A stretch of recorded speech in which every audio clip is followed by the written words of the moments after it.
Fl-aħħar 5 snin saru 131 talba lill-Amministrazzjoni tal-Qrati tal-Ġustizzja sabiex jitneħħew sentenzi online minn fuq is-sit elettroniku tal-Qorti.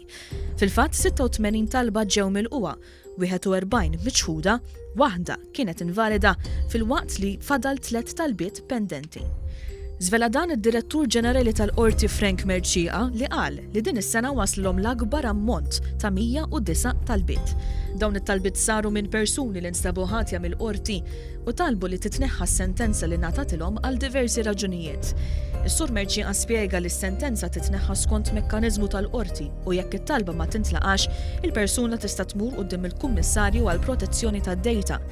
F'intervista li xandret waqt il-programm Aġenda fuq One, il-Kummissarju Xavier Kakija spjega każ partikolari ta' persuna li applikat biex titneħħa s-sentenza. Kont sa naqbad naħdem u għax darba meta kont żgħir kelli kont instabt ħadi għax ħabba xi offiża żgħira, illum il-ġurnata 10 snin wara jien li ma impjegawniex għax sabu ismi permezz tas-sentenzi online.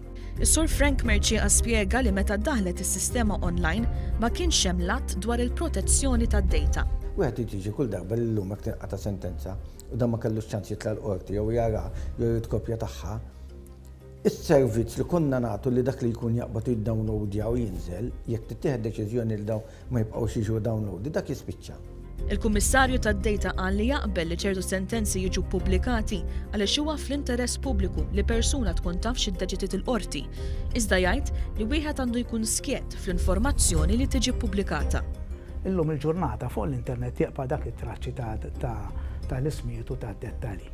Allura wieħed irid joqgħod daqsxejn u waħda attent inti x'se tpoġġi online. Jiġifieri, pereżempju, jiddependi skont il-każ, l-ammont ta' interess pubbliku li qajjem, pereżempju għandek inti tippubblika l-ismijiet tal-vittmi, għandek tippubblika l-ismijiet tax-xhieda u għandek dawn ħafna affarijiet li jridu jittieħdu konsiderazzjoni. Fil-fatt huwa jgħid li wieħed m'għandux ineħħi s-sentenza kompletament. Ineħħu biex, issa ma tgħid inneħħu mhux ineħħu s-sentenza, ineħħu il-referenzi għall-ismijiet, jiġifieri malak inti għandek din is-sentenza ħadd tfittex fuq bl-isem tal-individwu, inti tneħħa bl-isem allura ma jiġix jidher. Ma mhix neħħi s-sentenza. Min-naħa tiegħu is-Sur Merċieqa qal li f'ċertu każijiet ta' portata u ta' interess nazzjonali jew fejn sentenzi jistgħu jservu ta' gwida m'għandhomx jitneħħew. Huwa saraħ ras il-pubbliku li l-qorti m'għandha l-ebda ftehim ma' xi search engine u s-sentenzi ikunu biss fuq is-sit tagħha.